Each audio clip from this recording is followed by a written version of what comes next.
할렐루야. 가정의 달을 시작하는 이 5월 5일 어린이 주일이면서 또 어린이날이면서 어린이 주일인데 정말 복된 그런 여러분의 가정이 될 수 있기를 주 예수 이름으로 축원합니다. 아마도 누구나 예외 없이 정말로 바라는 것이 있다면 잘 사는 것일 겁니다. 기왕 한번 사는 인생 나 잘 살아봐야겠다라는 그런 생각이 있을 것입니다. 근데 중요한 것은 잘 산다라는 것에 그 의미가 시대마다 변천되어지고 있습니다. 우선 우리가 좀 헐벗고 굶주리고 좀 살기 어려울 때 잘 산다라는 개념은 언제나 양에 초점이 맞춰져 있었습니다. 그래서 예를 들면 1970년대 고 박정희 대통령 시절에 제차한 새마을 운동 그 단편적인 얘기가 바로 그런 얘기잖아요. 그때 개발되어 나온 벼 품종이 있었어요. 농사도 잘 되고 수확이 많다 그래가지고 통일벼가 있었습니다. 그게 나와서 대박을 쳤습니다.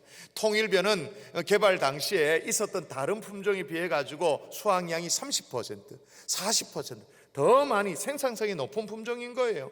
이걸 막 정부가 정책적으로 이제 보급을 합니다. 보급을 시작해 가지고 그 당시에 쌀 재배 면적의 거의 절반 가까이를 다 통일벼를 수확하도록 그렇게 했죠. 그래서 한반도 역사상 최초로 쌀의 자급자족의 시대가 열렸다라고 막 신문이 대서특필하고 뭐 그런 시대가 사실 있었더랬어요. 대신에 아시는 분 한번 고개 끄덕하고 대답해 보십시오. 통일벼로 밥을 지으면 밥맛이 있다 없다? 대반에 아시네. 이분은 대답을 잘 못하시더라고요. 얼라들이 많이 모여가지고 이분은. 3분은 그래도 대반 아시는 밥맛이 없죠. 아무리 밥을 해도 밥에 찰기가 없고 좀 밥맛이 좀 덜해요. 그래서 그 시절에 쌀이 두 가지 종류로 나눠졌습니다. 아십니까? 일반미와 정부미. 그러면서 너네 집은 일반민 먹냐 우리 집은 정부민 먹는데 그러면서 부르주아 프롤레타리아 갈려지고 뭐 이러죠. 그죠? 정부민은 대부분 정부가 비축한 그 쌀은 대부분이 통일벼였잖아요. 맛이 아니라 양으로 승부하는 그런 시대였습니다. 제가 이런 얘기를 하니까요 2부 예배 성도들은요 이래저를 쳐다보면서 무슨 조선시대 얘기를 하나 어디 언제적 얘기하나 이렇게 쳐다보더라고요. 그래서 새마을운동 노래도 잘 살아보세 잘 살아보세 우리 한번 잘 살아보세. 그러니까 돈도 좀 많이 벌고 밥도 진짜 시커나 먹어보고 그냥 밥그릇도 이제 뭐 이렇게 깎아서 주면 이제 인심 없고 밥그릇이 있으면 고봉으로 해가지고 막 해줘야 이제 인심이 있고 뭐 그런 시대였잖아요. 그러니까 양이 중요한 그런 시대였습니다. 그러면서 우리 사회가 고도 압축 성장을 했습니다. 성장을 하면서 이제 살만해졌습니다. 그때 이제 잘 산다는 의미가 양이 아니죠. 이제 질에 초점을 맞추게 되어졌어요. 1990년도에 처음으로 삶의 질에 대한 개념이 생겨나기 시작했습니다. 그리고 2000년대 들어들면서 웰빙이라는 말들이 이제 생겨나면서 웰빙의 개념이 널리 유포되기 시작했습니다. 그러니까 이제는 얼마나 뭐 배불리 먹느냐 그런 게 중요한 게 아니라 뭘 먹었는데 얼마나 맛있는 거 먹었는데 얼마나 건강식을 했느냐 이런 데 관심 있는 거예요. 이제 더 나아가서 시대가 어떻게 바뀌냐? 워라밸 시대가 되어졌어요. 워라밸 들어보셨죠? 워크와 라이프의 밸런스를 맞춘다. 일과 삶의 밸런스, 워라밸 시대가 되어졌어요. 일과 삶의 균형을 더 중요하게 해서 여기는 그런 시대. 그래서 과거에는요 어떤 사람이 있는데 말이에요 저 사람 진짜 일 중독이다 그렇게 말하면요 이게 핀잔이 아니고 은근히 칭찬이었습니다. 그렇죠? 저 사람은 일을 한번 맡으면 똑부러지게 일을 한다. 자기 일을 책임감 있게 마무리한다. 정말 제대로 일 끝낸다. 이런 어떤 칭찬이었어요. 일 중독이라는 말이. 그런데 워라밸 시대의 일 중독은 뭐예요? 질병이죠. 병원 가야 되는 거예요. 병원. 대학 내일 20대 연구소에 의하면 말이에요 전국의 20대 그러니까 20살부터 29살까지 20대 남녀 청년 800명을 대상으로 좀 조사를 해서 보고서를 작성했습니다. 2018년 밀레니엄 세대 행복 가치관 탐구 보고서를 발표했는데 이 보고서에 의하면 밀레니엄 시대에 지향하는 삶의 방식, 삶의 가치관, 중요하게 생각하는 것 이런 것들을 조사를 했습니다. 그래서 밀레니얼 시대에 인생에 가장 중요하게 추구하는 가치 첫 번째가 뭐냐? 안정이었어요. 42.4%가 안정. 그 다음이 가족이었습니다. 39.5%. 특히 이 안정이라고 생각하면 우리는 이런 생각합니다. 경제적인 안정, 물질적인 안정 이렇게 생각하죠. 근데 그런 각도가 아니에요. 그 속의 내용이 그런 빛깔이 아니에요. 경제적인 것들은 최소한의 것들이 뭐 좀 갖춰지면 이제 뭐 충분하고, 그 안정은 뭐냐? 정서적인 안정. 이게 뭔 말이냐 하면 좀 더 품위 있게 잘 살고 싶은 시대가 됐다 그 말이에요. 좀 더 격이 있게 잘 사는 그런 욕구가 있는 그런 시대가 됐다 그 말을 하는 거죠. 자, 그러면 성경이 말하는 잘 사는 건 뭘까요? 성경이 말하는 잘 산다라는 것은 어디에 초점이 맞춰져 있을까요? 양에 초점이 있을까요? 질에 초점이 맞춰져 있을까요? 아니면 뭐 균형, 일과 삶의 균형, 워라밸에 어떤 초점이 맞춰져 있을까요? 성경은 양도 아닙니다. 질도 아닙니다. 균형도 아닙니다. 자, 대신에 어디에 초점이 맞춰져 있는가? 오늘 본문 16장 9절 같이 읽습니다. 시작. 사람이 마음으로 자기의 길을 계획할지라도 그의 걸음을 인도하시는 이는 여호와이시니라. 할렐루야. 어떤 인생이 잘 사는 인생인가? 하나님의 인도를 따라가는 인생, 걸음걸음을 하나님이 인도하시는 인생, 여러분 이 인생이 잘 사는 인생인 줄 믿습니다. 마치 뭐가 똑같냐면 자동차가 말이에요, GPS를 따르는 것처럼. GPS 아시죠? 글로벌 포지셔닝 시스템이라고 되어 있어서 자동차도 GPS가 있고 핸드폰도 다 GPS에 딱 걸려있는 상황이잖아요. 원래는 이게 미 국방성의 군사용으로 개발한 그 시스템이 GPS잖아요. 고도에, 제가 알고 있는 상식으로 이 고도 땅 위에서 2만 킬로 상공에 위성을 띄웁니다. 위성을 띄우는데 6개의 원궤도가 있답니다. 6개의 원궤도. 한 궤도에 위성이 4개씩. 궤도가 이제 6개니까 위성이 몇 개 필요한 거예요? 24개가 필요하죠. 24개 전 세계 위성을 가지고 있는 나라는 없습니다. 미국 말고는. 그렇죠? 그래서 이제 자기가 있는 위치에서 뭐 어떻게 수신이 되는지 몰라도 하여튼 4개의 위성의 도움을 받아서 정확하게 자기 위치를 파악할 수 있다라고 말합니다. 근데 GPS의 원래 목적은 말이에요, 나의 현 위치를 제대로 파악하는 것도 있습니다만은 원래 목표가 뭐냐? 목표하는 곳으로 나아가기 위해서, 정확하게 가기 위해서. 원래 이게 군사용으로 개발됐다 그랬잖아요. 내 위치가 있고 미사일을 쏜단 말이에요. 미사일을 발사해서 쫙 발사해서 정확한 목표에 도달하도록 하기 위한 군사적인 목적이었죠. 이걸 그냥 우리나라가 위성이 없는데 어떻게 GPS 이런 걸 다 해요? 내비게이션 어떻게 다 해요? 그냥 미국이 공공의 이익을 위해서 그냥 전 세계에 열어줘서 쓰는 거야. 그냥 써서 그런 거죠. 어쨌든 간에 우리의 현 위치도 중요합니다만 나아가는 길이 중요한 거예요. 이와 마찬가지입니다.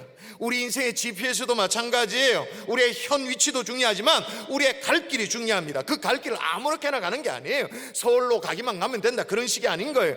양이냐 질이냐 균형이냐 그런 게 중요한 게 아니고 하나님의 인도를 따라 나아가는 게, 그게 잘 사는 길인 줄 믿습니다. 여호와의 인도를 따라서 나아가는 삶인 거예요. 여러분 5월달을 가정의 달이라고 말하는데 이번 5월달 시작하면서 여러분의 가정과 여러분의 가문이 하나님의 인도를 따라 잘 사는 가문 될 수 있기를 주 예수의 이름으로 축원합니다. 자, 그러면 하나님 인도를 받기 위해서 어떻게 해야 되나? 따라 하십시다. 여호와를 경외해야 한다.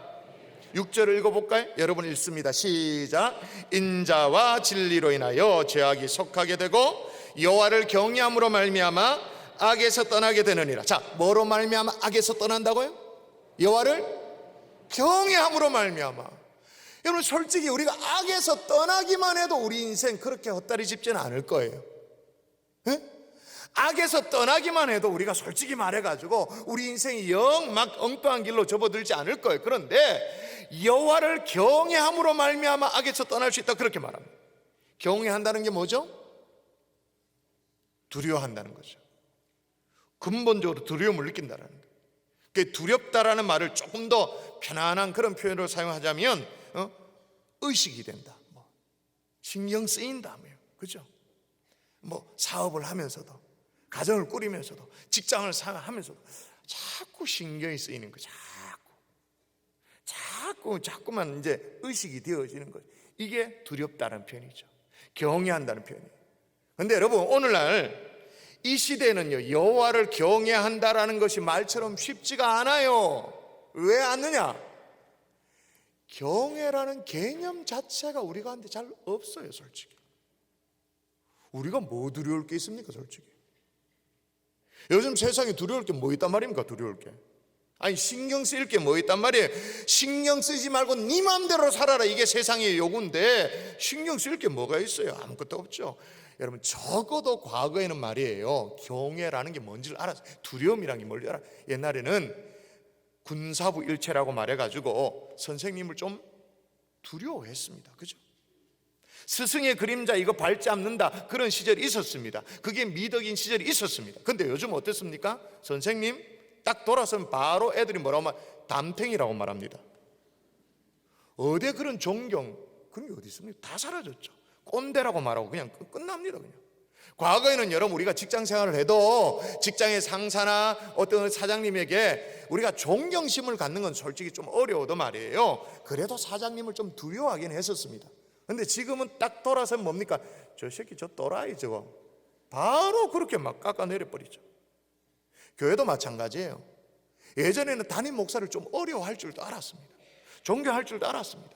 장로님을 두려워할 줄도 알았습니다. 그런 것마저도 이제 다 모르. 그러니까 경외라는 개념 자체가 없는. 대신에 두려운 게 있어요. 뭐가 두렵냐면, 들어보셨어요? 세상에 가장 어려운 일이 두 가지가 있는데 뭐냐면 내 생각을 남의 머릿속에 집어넣는 거, 이게 어렵대요. 두 번째 어려운 게 뭐냐면 남의 돈을 내 호주머니로 가져오는 게 어렵대요. 첫 번째, 내 생각을 남의 머리에 집어넣는 걸 하는 일을 선생님이 한다고 그러고, 두 번째 일, 남의 돈을 자기 호주머니에 가져오는 걸 사장님이라고 말하는데, 이 두 가지 진짜 어려운 일을 한꺼번에 다 하는 무서운 사람이 있어. 세 글자, 마누라. 마누라가 무서운. 선생님에게 대드는 것은요, 배우기를 거절하는 것 똑같대요. 그리고 사장님에게 대드는 것은 돈 벌기 싫다는 뜻과 똑같은데, 요즘 마누라에게 대드는 것은 뭐와 똑같냐? 살기 싫다라는 것 똑같대요. 가장 두려운 게 마누라랍니다. 요즘 엄마도 바뀌고 있대요. 집에서 예전에는 애들을 위해서 맛있게 이제 휴일이고 그럼 밥도 하고 이제 음식도 하고 그러잖아요. 그러면 이제 잘 음식을 준비해주는 엄마가 대세였는데, 요즘은 이제 전자레인지 불 켜려고 그러면 불 켜지 마세요. 불 켜지 마세요. 맛없으니까 하지 마세요. 시켜주세요. 맛있는 거 해주는 게 대세가 아니고 맛있는 거 사주는 엄마가 멋쟁이 엄마인 그런 시대가 되어졌죠. 여러분, 우리 아이들이 어떻게 자라고 있냐면 A 포켓이라고 들어보셨어요? A 포켓, 8개 주머니라는 뜻입니다. 8개 지갑이라는 뜻이에요. 그러니까 한 아이를 키우기 위해서 요즘은 어떤 시대냐? 8명이 지갑을 열어서 키우는 시대. 그러니까 양쪽 조부모가 있잖아요, 그리고 부모가 있잖아요, 삼촌 있잖아요, 이모가 있잖아요. A 포켓 시대인 거예요. 그러니 요즘 애들이 뭐가 두렵겠습니까? 경외라는 걸 어떻게 알겠어요? 두려울 게 하나도 없지. 지지난주였나요? 우리 교회에서 모아사랑 태교 음악회 때 제가 통계 좀 밝은 사람인데도 그때 잠깐 놓쳤어요. 그때 알게 된 통계가 있어요. 야, 우리나라 출산율이 심각하다는 걸 다시 알게 되어졌죠. 작년에 2018년도에 우리나라 출산율이 얼마냐면 0.98명, 정확하게는 0.977명인데 반올림해서 0.98명이었대요. 아시아의 평균 출산율이 얼마였냐? 2.2명이었고 전 세계 다 통틀어서 출산율이 얼마냐? 2.4명인데 거기에 절반 퉁쳐도 안 되는 거예요. 0.98명인 거예요. 근데 재미난 건 뭐냐면요, 지난해 출산율이 가장 떨어졌는데 지난해 중에서도 가장 낮았던 달이 9월 달이었대요. 작년 9월 달. 작년 9월 달에 0.95명으로 떨어지는 그 달에 말이에요. 여러분, 백화점 중에 신세계 백화점은 꽤 괜찮은 백화점 아니겠습니까? 신세계 백화점에 아동복 브랜드 매출이 얼마냐면 18.9%가 증가를 한 거예요. 안 놀랜다. 야, 애는 줄었단 말이에요. 최저란 말이에요. 그런데 아동복 매출은 전년 대비 18.9%, 이건 완전 수직 상승인 거예요. 그래서요, 하는 얘기가 뭐냐면 신세계 백화점의 상품 본부장이 뭐라고 말하냐면 이 성장이 어떻게 되냐는 거죠. 왕자와 공주로 귀하게 키우는 골드 키즈가 늘어나면서 프리미엄 아동 상품군 이 매장의 매출이 급성장하고 있다는 이 급성장의 추세는 앞으로 몇 년 동안 계속될 거라고 예측하고 있다 그 말인 거예요. 자, 이런 상황에 아이들이 자라납니다. 어디 경외라는 걸 배우겠어요? 어디 두려움이라는 걸 배우겠어요? 왕자와 공주로 자라고 있는데 8명이 직업을 열어서 키우기만 하고 있는데 누군가를 향해서 경외심을 갖는다, 두려움을 안다, 이건 참 어려운 거죠. 그러나 그럼에도 불구하고 우리 아이들에게 여호와 하나님을 경외할 줄 알도록 키운다면 그거 잘 사는 길인 줄 믿습니다. 이 자리에 계시는 할아버지 할머니들이요, 여러분의 손자 손녀들에게 귀여운 자녀들 맞아요. 골드 키즈 맞아요. 그러나 그건 그렇다 하더라도 여호와 하나님 한 분만큼은 경외할 줄 아는 그런 자녀로 양육할 수 있기를 주 예수 이름으로 축원합니다. 바로 여기서부터 가정 행복이 시작되어지는 거예요. 그런데 여러분, 또 하나 두려워하는 것만으로는 조금 부족해요. 뭐냐? 따라 하십시다. 여호와께 맡겨야 한다. 여러분 3절 읽어볼까요? 3절 읽어주십시다. 시작.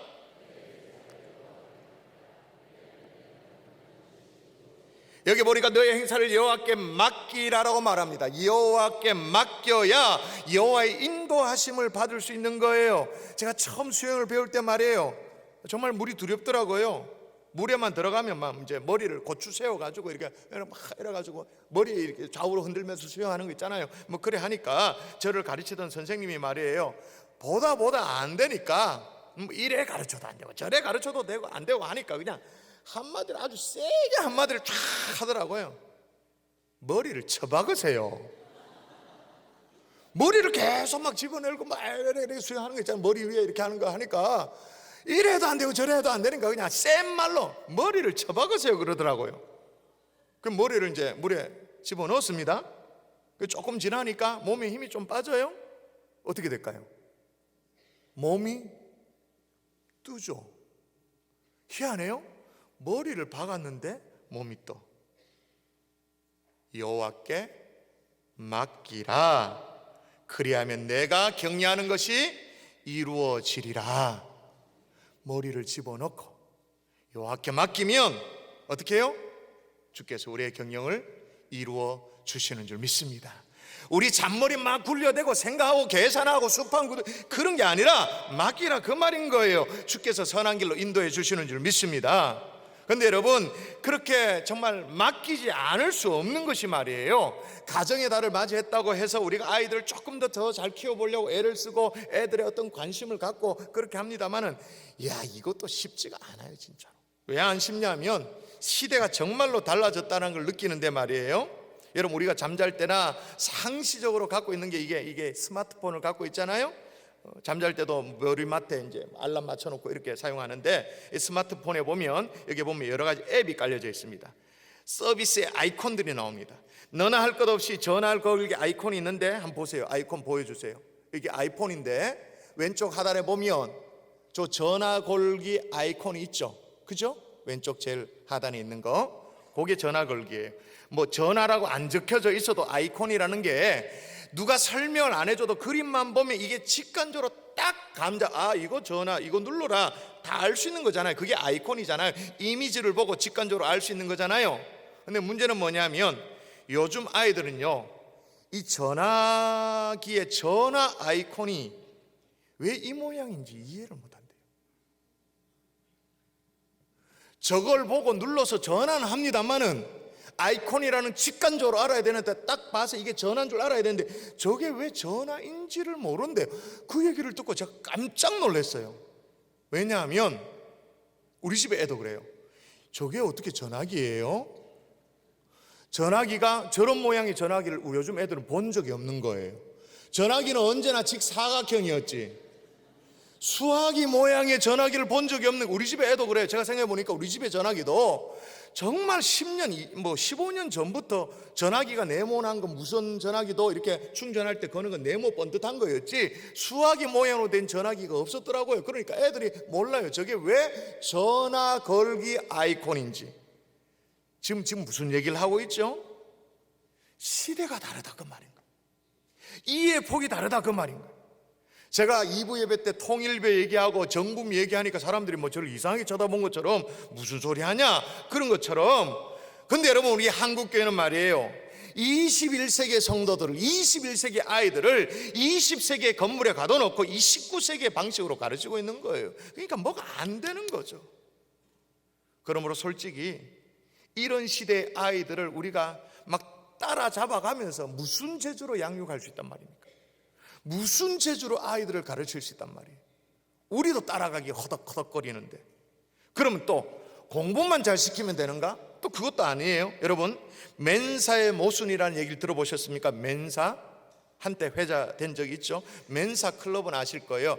IQ 148 이상 되어지는 아주 수재들이 가입할 수 있는 게 멘사 클럽, 멘사 회원이잖아요. 전 세계 대략 2% 정도밖에 안 된다고 말하는데, 근데 이 대단한 그룹의 사람들, 멤버들이 말이에요, 이제 어릴 때 그렇게 멘사 클럽의 회원들이 되어지고 IQ 테스트 할 때쯤 돼서 멘사 멤버다 이렇게 되어지고 장사하고 난 이후에 자신의 삶을 얼마나 성공했는가, 그걸 이제 조사를 했습니다.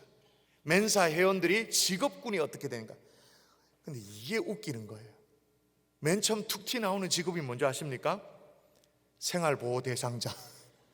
이건 직업도 아니지, 생활보호 대상자. 그 다음에 트럭 운전사. 세 번째는 좀 이해가 돼요. IQ 148 넘으니까 이해되죠. 교수. 그 다음에 소방관. 그 다음에 과학자. 그 다음에 뭐냐? 하수도 청소부. 이거 뭐 특별할 게 아무것도 없잖아요. 저와 여러분과 별로 다를 거 없잖아요. 여러분 IQ 110이라면서요. 120도 좀 있고 그런데 우리나 148 넘는 수제나 직업을 갖는 게 별반 다를 게 아무것도 없는 것. 그래서 좀 이상해서 이제 또다시 조사를 했습니다. IQ 정말 고득점 100명, 그럼 멘사의 회원이지만 그래도 좀 낮은 또 100명, 이 사람들을 조사했습니다. 조사를 했더니 IQ가 중요한 게 아니고 유년기에 얼마나 충분히 부모로부터 사랑을 받았는가, 얼마나 충분히 격려를 받고 얼마나 충분히 지지를 받았냐, 거기에 따라서 인생이 성공하느냐 아니냐 결판이 나더라 그 말인 거예요.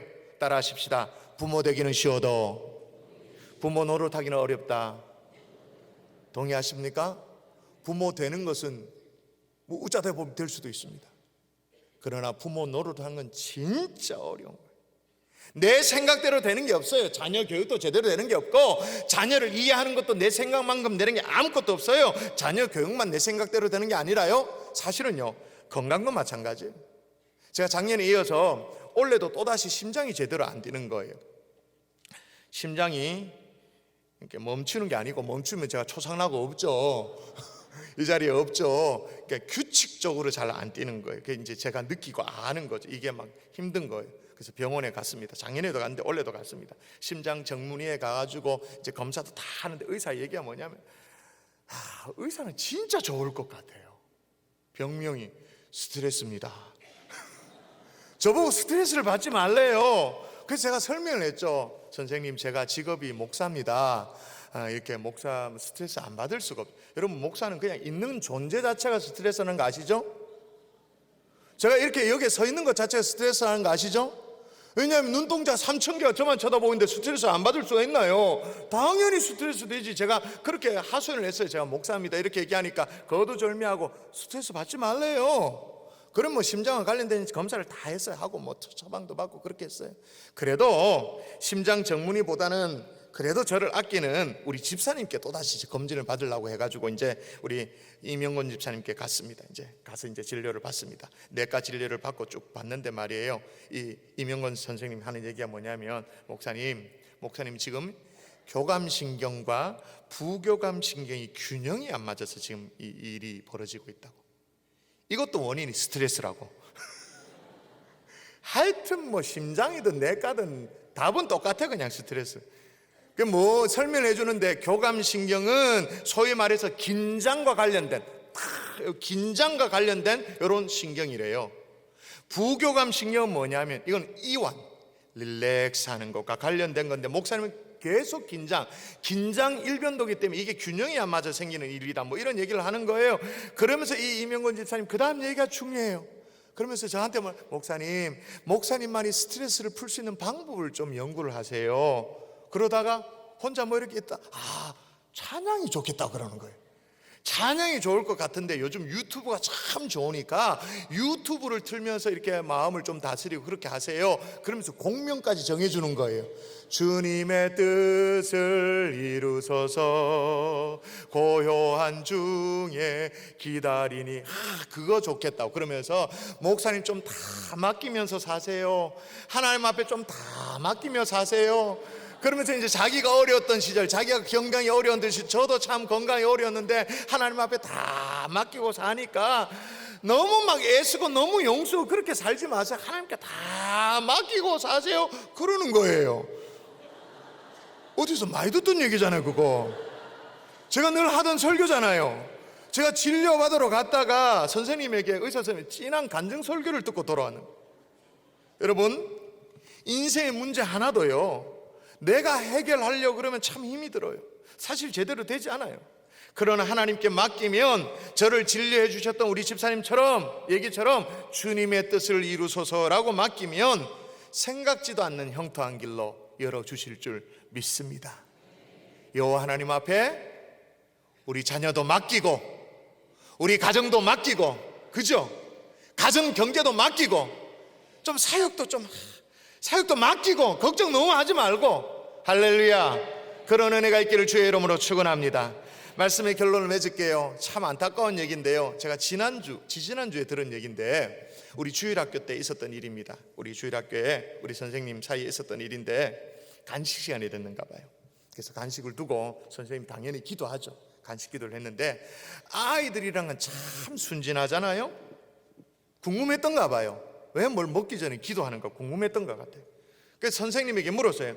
선생님, 왜 먹기 전에 기도해요? 라고 물었던 거예요. 너무 당연한 질문을 하니까 이 선생님은 좀 당황했습니다만 이제 대답을 합니다. 순발력 있게. 우리가 애써서 이렇게 했지만, 그렇지만 배우에 하나님이 도와주셨기 때문에 우리가 만난 걸 먹을 수 있게 되는 거야. 하나님 앞에 감사 기도하는 거야. 그렇게 설명을 했어요. 그래서 여기까지 끝냈어야 되는데 진도가 더 나갔어. 무슨 진도가 나왔을까요? 엄마 아빠가 집에서 기도하는 거 못 봤니? 애가요? 우리 엄마 아빠는 기도 안 하는데요. 식사기도 본 적이 없는데요. 그래서 제가 교적을 살펴봤습니다. 그 아이의 부모가 누군지. 우리 교회 집사 직분을 가지고 계시더라고요. 여러분, 거두절미하십시다. 가정을 바로 세우기를 원한다면 부모부터 하나님을 경외할 수 있기를 바랍니다. 기도의 무릎을 꿇을 수 있기를 바랍니다. 여러 말 하지 말고 하나님 앞에 무릎 꿇어 기도하는 그런 부모 될 수 있기를 주 예수 이름으로 축원합니다.